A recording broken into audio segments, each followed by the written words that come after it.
Dun, dun, dun, dun. Hello, and welcome to Beyond Mount Rushmore, the history you never knew you needed. I am Jeff Hickox, and across from me, Stan Nawalanik, our self-proclaimed presidential historian. How you doing? How's everybody doing out there? How are you, by the way? Are we in Alabama now all of a I sudden? don't know. Well, I'm in the South. We are broadcasting from the South, if you don't. That's true. Because Florida. I have to say this.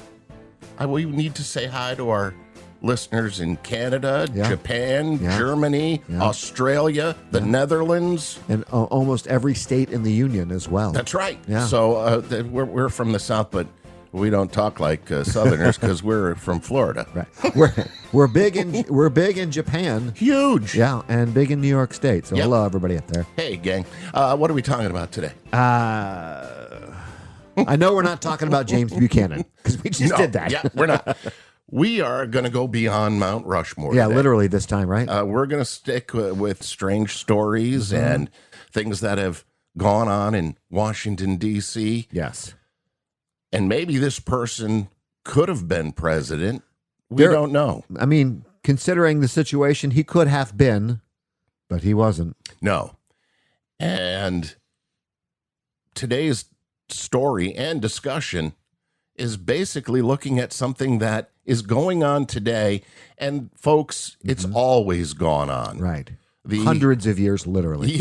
Yeah. The controversy, the battles between politicians and the media. Yes. And who said what, and what did you say about me, and how did you twist the facts? Yep. It's been going on forever. This is nothing new. Every time you think that what we're doing here is new, it's never happened before. Unfortunately, and friends, you're wrong. It happens. Can you imagine? I mean, I hear people, oh, this country's going to hell in a handbasket. This media is so... Yeah. It's been going on, and I'm going to prove it to you. Yeah, a lot in the 1800s, including this story. Yep. We're going to tell you the story about Representative William Preston Talby, U.S. Congressman, and reporter Charles Kincaid. Now, let's start with Talby. Who is this guy? Because until I started digging, I wasn't familiar with William Talby. Okay. Talby was a Democratic member of the U.S. House of Representatives from Kentucky, their 10th district. He served from March 4th, 1885 until March 3rd, 1889. Two terms. He was known at the time as the Mountain Orator because he was tall, lean built, and his ability to sway his listeners. Very good speaker. I didn't know he was lean. I thought he was a big, tall man. Not big and lean. He was born October 22nd, 1852, Morgan County, Kentucky. Woohoo. Now, before becoming a congressman, he was ordained a minister and was admitted to the Kentucky Conference of the Methodist Episcopal Church South. He studied law and was elected clerk of the Magoffin County Court in 1878. He was married, had 5 sons. 5? Now, the reporter, Charles Kincaid, born 1855. We don't have an exact date on him. Okay. And a lot of historians have had to do a lot of research on him because while a U.S. representative is very well represented, you've got a history. Correct. A newspaper reporter, not too much. Especially one from Kentucky. We do know that he was a graduate of Center College, Kentucky, was admitted to the bar, edited the County Weekly, and was elected a county judge in 1879.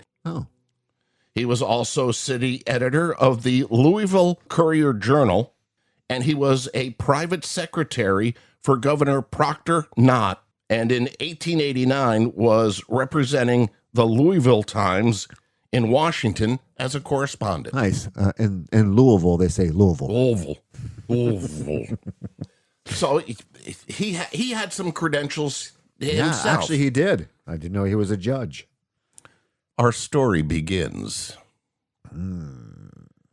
Kincaid, the reporter that he was, wrote a series of articles in the Louisville Times exposing Representative Talby's extramarital affairs. Oh. He was having an affair with a young woman who worked at the U.S. Patent Office. Huh. Got a little thing going on. There you go. The pair, Kincaid wrote, were found in a compromising way. They held sweet communion for half an hour before going plebeian, which is a term going back to the regular people. Yeah, the plebes. So he went back to the regular people to have lunch. So did he see this or did someone tell him? He claimed to have witnessed it. Okay. He hung out in the Capitol quite a bit. Gotcha. And there was always the rumor mill going on. Right. What's he up? What's Talby up to? Yeah.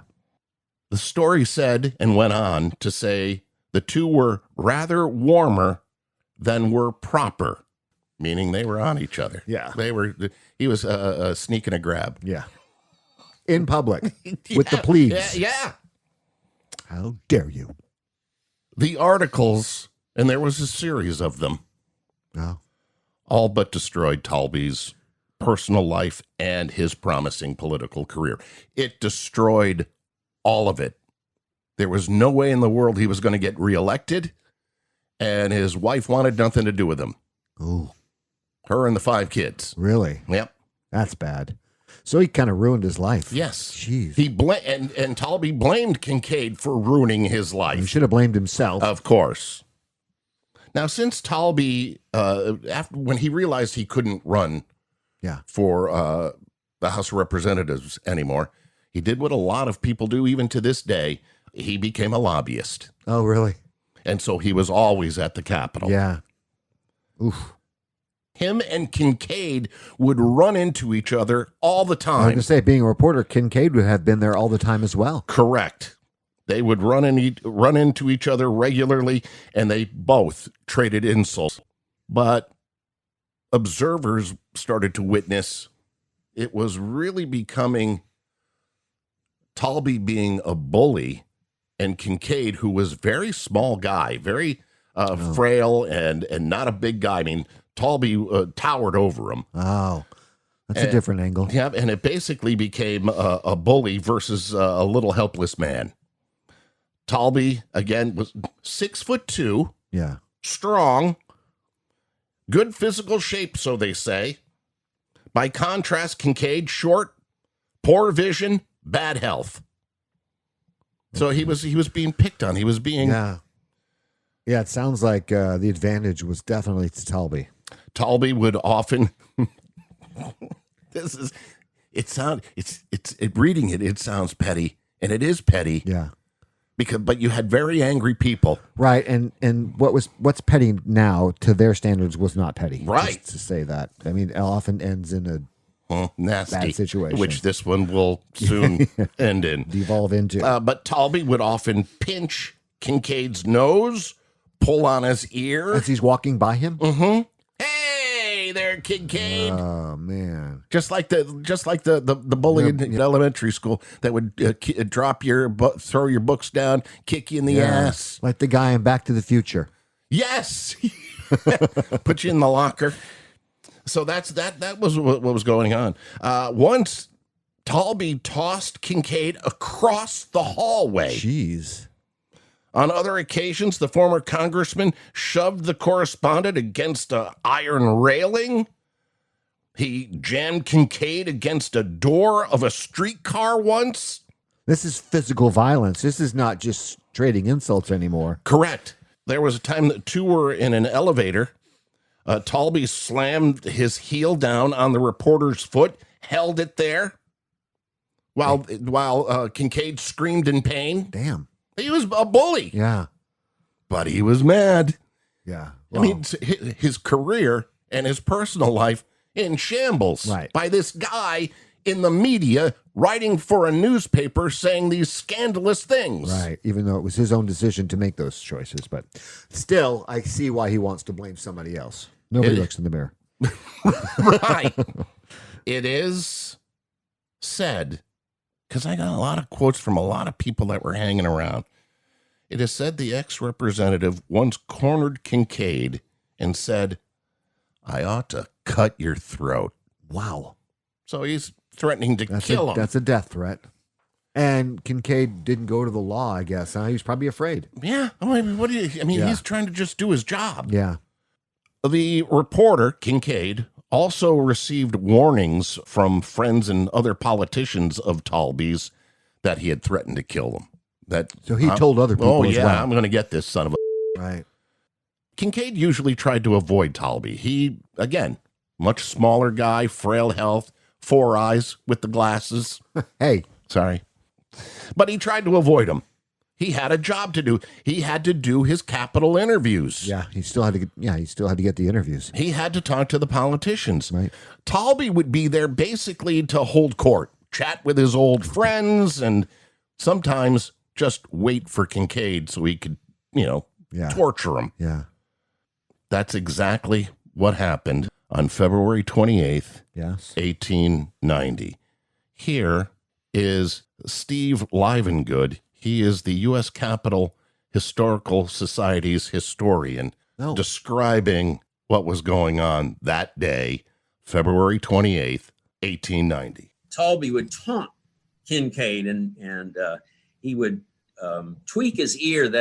He would twist his ear and make him bow. And this is a particularly humiliating thing under the code of Southern chivalry. And Kincaid really resented this, as I would if it was done to me. And so one day, he, knowing the code, he gave the response, which is, "Sir, I am not armed." This is a challenge to a duel. He's saying, let's settle this in the honor of arms.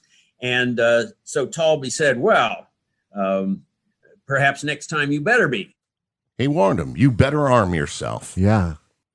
Kincaid said, I have no time to talk to you. I don't want any trouble with you. Those were his quotes. He then left the Capitol. Yes. To get a gun. Right. Basically, Talby telling him, arm yourself. Yeah. Next time you better be because I'm going to be. Yeah, because he could wind up dead. Right. Back at the Capitol, when Kincaid went back there, Talby grabbed Kincaid's shoulder and violently pulled his ear again. The house doorkeepers say the struggle started. Okay. The two men were going back and forth, fighting, before a shot was fired from Kincaid's gun. Talby wasn't shot in the arm. He wasn't shot in the leg. No. Talby was shot in the face. Right in the face. Right near his eye. Oh. He fell onto the steps, bleeding profusely. When police arrived, Kincaid was there. He admitted that he fired the shot. Huh. As one news account at the time put it, and I'm quoting here, for the first time in memory, a gunshot was heard in the national Capitol today, and the marble steps of the staircase leading from the house floor to the restaurant below were stained with human blood. Probably not since 1812. Right? Kincaid was arrested. Yeah. But the reporter was later set free. He was arrested, but they let him go. He was set free on bail. We're going to let you go, but if his condition changes, we're going to come back for you. Talby, again, medicine at the time. I know. Medicine at the time. As told in previous episodes. Yeah. Talby was first taken to his residence. We're not going to take you. Let's just take you home. Yeah. He was taken to his residence and then to Providence Hospital in Washington, D.C. Now, initially, doctors said the wound was not considered fatal. Really? He's shot in the face. He's shot by the eye, bleeding profusely. But they thought at the beginning, he'll survive this. Boy, these guys were stupid. But doctors were unable to locate the bullet. Oh. That again. Oh. Garfield Where's all Graham over. Bell? Yeah, you're right. They were unable to locate the bullet, and as day by day went, his condition worsened. Talby lingered in Providence Hospital for 11 days. Oh, can you imagine that? Before dying on March 11th, 1890, he was just 38 years old. Wow. So naturally, Kincaid was now charged with murder. Yeah. His plea, as you and I both know, was self-defense. Yep. But yet again, he was given bail due to his frail health, and he was allowed to return to Kentucky to recuperate. Now, while awaiting trial, newspaper editorials in the state of Kentucky proclaimed their support for Kincaid because He was a reporter. he was a reporter and he was faced with a bully. Yeah. A group of prominent lawmakers began to prepare his defense. Oh. He got some people to step forward and say, we're going to get you off of this. Yeah, because they probably are the ones that heard Talby making those death threats. Correct. Yeah. His defense team was led by U.S. Senator Daniel Voorhees of Indiana, and the trial became a national sensation. It was huge. That trial, because they tried to do what they do today, delays and extend it. And the trial ran from March 23rd to April 8th, 1891. Okay. During the trial, 8 current and former members of Congress, as well as a number of newspapermen, testified about Talby's numerous threats against Kincaid. Yeah. They all testified to the fact that he just bullied him. He threatened him. He threatened his life. He would torture him, humiliate him. One said that Talby frequently remarked that he ought to kill Kincaid because Kincaid had ruined his and his family's reputation. Another indicated that Talby threatened to kick Kincaid's head off if the correspondent came within 10 feet of him. Wow. So they're all hearing this. Yeah. They're going, what a jerk. Yeah. Talby did have people in his corner, not many. Really? Samuel Donaldson, a friend of Talby's, and aside from Kincaid, the only surviving witness to the shooting, he was he was there. one of the doormen. Oh, okay. All right. So he saw it. Yeah, he saw it. He witnessed it. Now, keep in mind, he's a friend of Talby's. Yeah. He testified that the correspondent waited for Talby as he and Talby walked down the stairway. Before the congressman knew what Kincaid was there for, the reporter, according to Donaldson, called out, "Talby, you can see me now," and fired the gun. Huh. Different story. It's a different story for sure, but probably colored. There was also allegedly a dying declaration made by Talby to his brother 3 days before his death. Yeah. Saying, quote, now this is his brother being quoted here during the trial. This is what he said his brother told him. Okay. I did not know Kincaid was near and did not know who it was who shot me until I was told. Huh. Now, both of those stories do not correspond with what allegedly happened. Right. And, with the character witnesses and all that. He said, really. But again, the only other witness to it was on Talby's side. Right, yeah. On April 8th, 1891, after only a few hours of deliberation, the jury returned with a verdict of not guilty. That is incredible.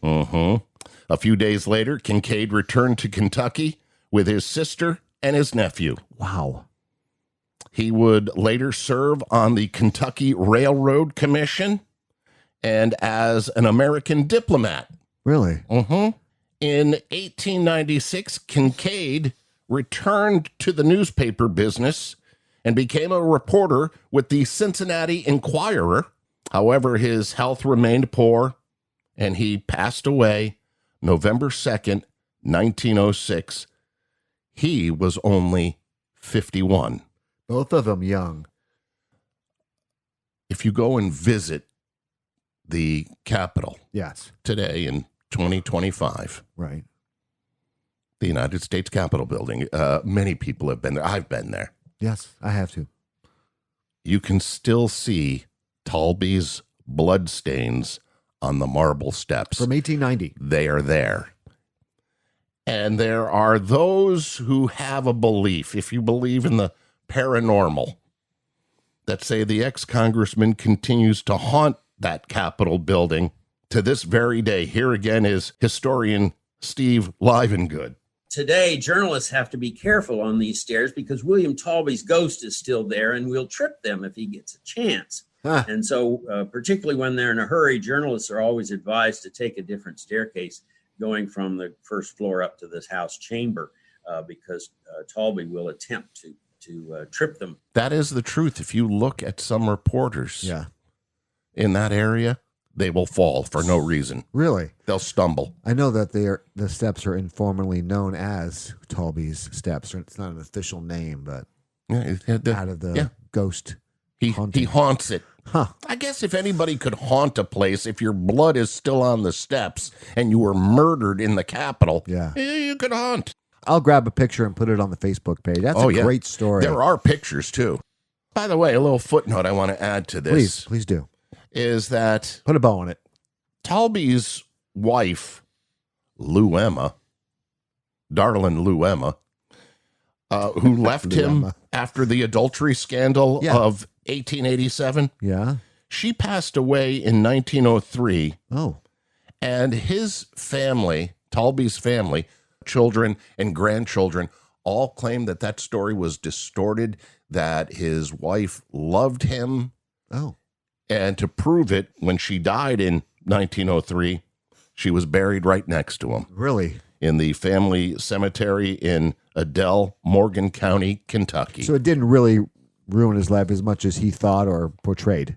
I think that it probably ruined his life, but times were different then, too. They sure were. She didn't have as many rights as she thought she didn't. Right. If he had her name on the family plot, that's where she's going. Where she's going. Yeah, for sure. So that's just my opinion on it. Yeah. Great story. Thank you very much. Ironically, not the first violence at the Capitol and not the last as well. I wouldn't think. Nope. In 1856, there was the caning of Charles Sumner. Oh, yeah. Right.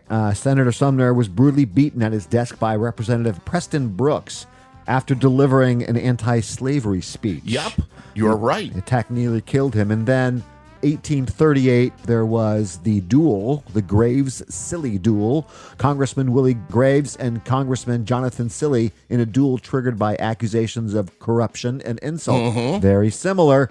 And the duel actually sparked efforts to ban dueling among federal officials.